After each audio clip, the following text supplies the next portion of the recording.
Welcome to the quick and dirty tips to slim down and shape up. My name is Brock Armstrong and I'm the Get Fit guy. And today we're going to talk about what kind of fitness advice that we can glean from Tom Brady's new book that's called the TB12 Method. NFL quarterback Tom Brady's new book finally hit the shelves of my local bookstore last week, and although it was pretty well hidden behind a book about Hillary Clinton and the latest Jean Le Carré novel, it seems to be selling quite well. The book outlines Brady's holistic approach to training, nutrition, and lifestyle that promises to help you achieve a lifetime of sustained peak performance.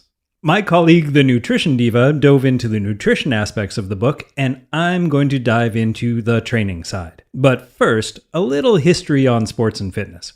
Back in 1956, President Eisenhower established the President's Council on Youth Fitness.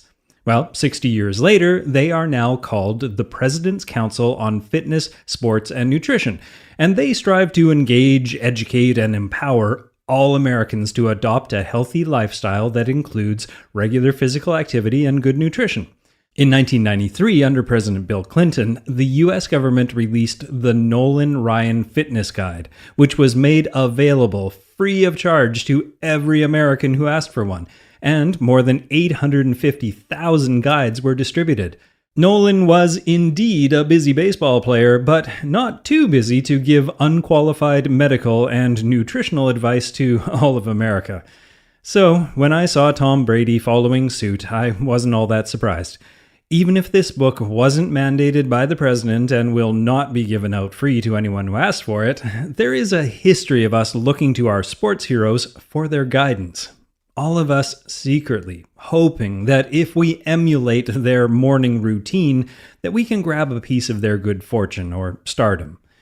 So why Tom Brady? Well, at age 39, Brady became the second oldest quarterback in NFL history to win a Super Bowl.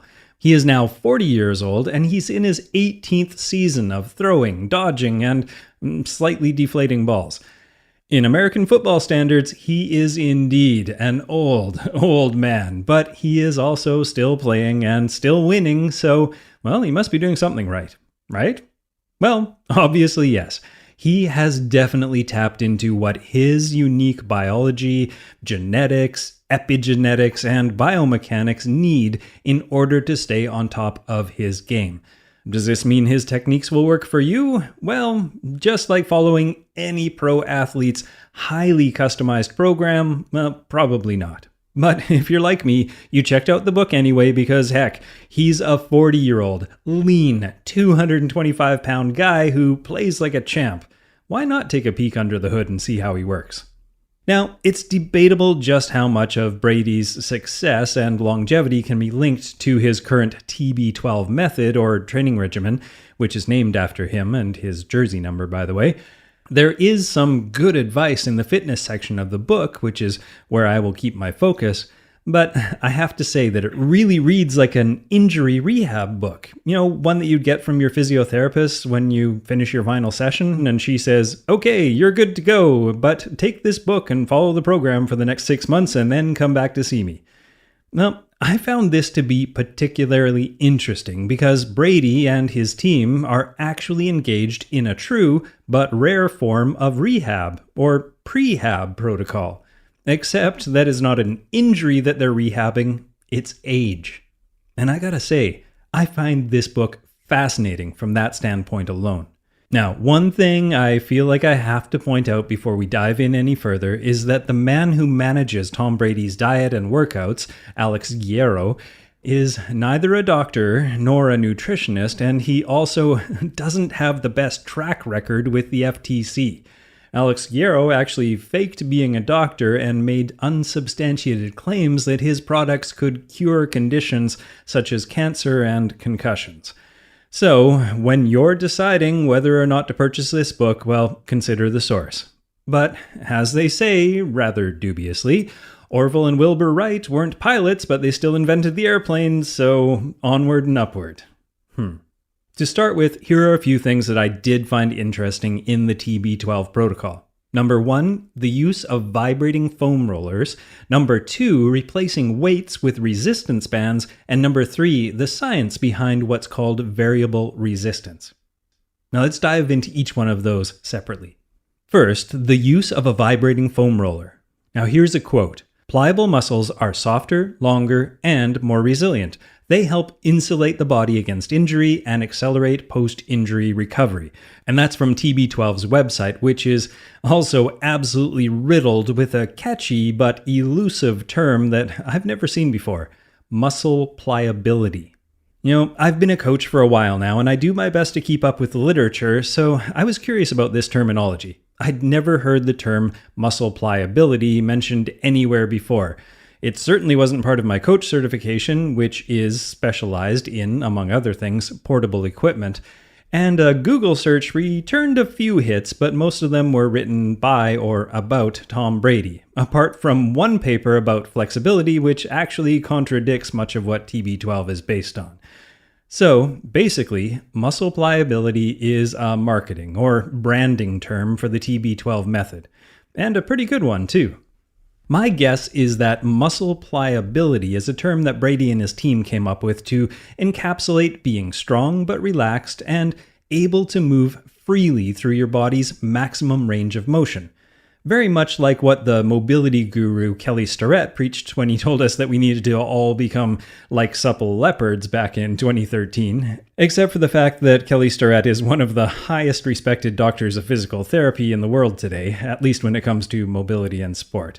But anyway, getting people to improve their flexibility and, to a greater extent, their mobility is a huge part of my life's mission. It would be crazy to me if Brady didn't focus on these parts of training. If he personally didn't focus on them, he certainly wouldn't be the athlete he is today. And in his book, Brady does go to great lengths and focuses almost single-mindedly on this. But you know what? None of what he's doing is new or groundbreaking. I mean, we were using foam rollers back when I first started coaching. Granted, the foam rollers didn't vibrate. It was when I dug into Brady's use of foam rollers, massage, myofascial release, and mobility exercises that I realized I was looking at a program for someone who is locked in an epic battle with Father Time.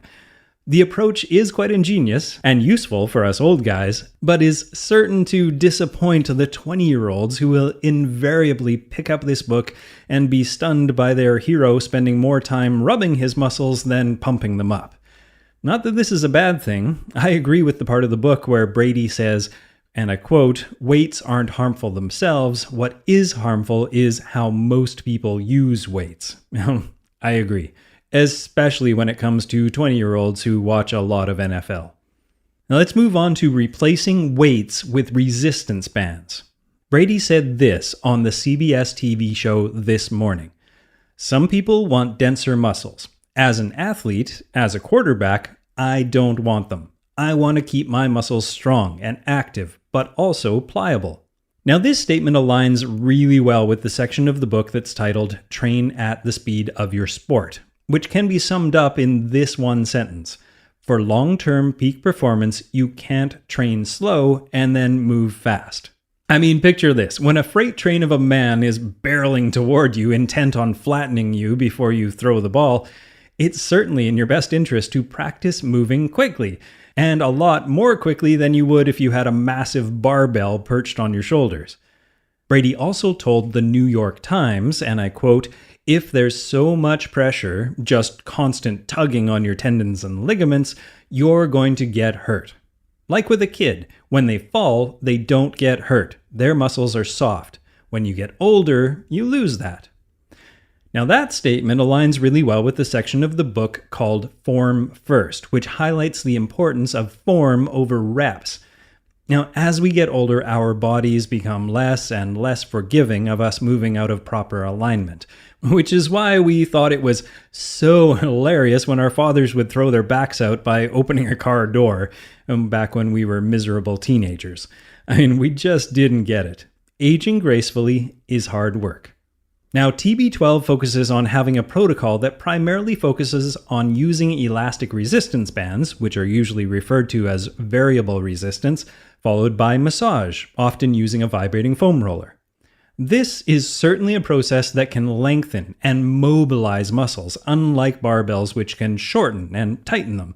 But will this combo work for someone who doesn't have great genes, enormous talent, lots of focus, discipline, and 18 plus years at a job that involves working out with highly trained professionals using the best gear that money can buy? Well, we'll see. There is some great evidence that variable resistance, using resistance bands, can be extremely effective. In some cases, they've been seen to be even more effective than dumbbells, bars, and plates. A study on Cornell student athletes, which included volunteers from the men's basketball and wrestling teams and the women's basketball and hockey teams at Cornell University, said, and I quote, "Compared with control, improvement for elastic was nearly 3 times greater for back squat, 2 times greater for bench press, and nearly 3 times greater for average power." So what that means is, when compared with some regular weight training schmoes, the guys who were doing variable resistance training experienced double the gains in 1 rep max and triple the gains in average power after 7 weeks of using them. In another study published in the Journal of Strength and Conditioning, researchers tested variable resistance on middle-aged sedentary population of women. The study showed that even low-intensity elastic band training was found to be at least as effective as regular weight training. And another study that was likely of great interest to Brady and the rest of us middle-aged athletes found that variable resistance training showed greater anabolic hormone responses over conventional weightlifting, meaning that it provided a greater increase in serum testosterone and growth hormone than regular weightlifting did. And, well, these two hormones often become a problem for us as we age. As I flipped through the pages and pages of photos of fitness folks demonstrating the resistance bands and explosive plyometrics, I couldn't help but be intrigued and itching to give it a try. The use of multi-joint, full body, full range of motion moves aligns nicely with my own philosophies about fitness. Not to mention the fact that you could easily do any of these workouts outside a gym. These are workouts that you could do at home, in a park, or really anywhere that you can spread a yoga mat out and not accidentally punch the ceiling without jumping. Plus, we're not talking about your YMCA's resistance bands here. They are serious bands with serious resistance. For instance, the ones that they sell at a company called X3 can apply up to 500 pounds of force. And yes, I said 500 pounds. Brady said in a recent GQ article, and I quote, "It's about having all of my muscles function at 100%, getting them to expand and contract, always getting great muscle function to create that system in your body that can do it for a long period of time." Well, it's hard to argue that he's not functioning at 100%. He is playing at an elite level, well beyond the usual longevity of a quarterback. And aside from an ACL tear back in 2008, he hasn't been sidelined for long.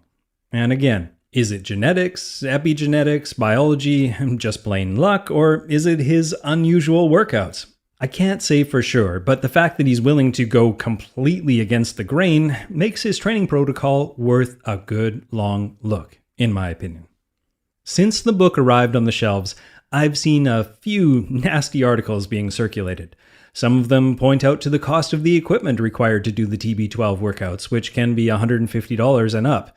Or they write about skepticism around how elastic bands could possibly provide enough of a workout for a full-grown football player. I've also seen much poo-pooing of the apparently made-up term muscle pliability, but as I've hopefully described here, these are slightly unfounded arguments. Sure, muscle pliability isn't a thing yet, and while the workouts are not groundbreaking or earth-shattering, I see nothing particularly wrong with this book, especially if you're maintaining the fitness of an aging athlete that has found an interesting way to keep his strength and mobility intact at a time of life when most football players have hit the showers for good. Now, will this approach work for everyone? No. Will doing these workouts make you into a star NFLer? Certainly not. Will I incorporate some of the workouts in TB12 into my own regimen, along with many other mainstays like lifting heavy weights, sprinting occasionally, and moving frequently at a moderate pace over varied terrain? Yes, I will. At least until I find something else shiny and new to try out. My name is Brock Armstrong, and I'm the Get Fit Guy. Asking you, what are you waiting for? Go get fit.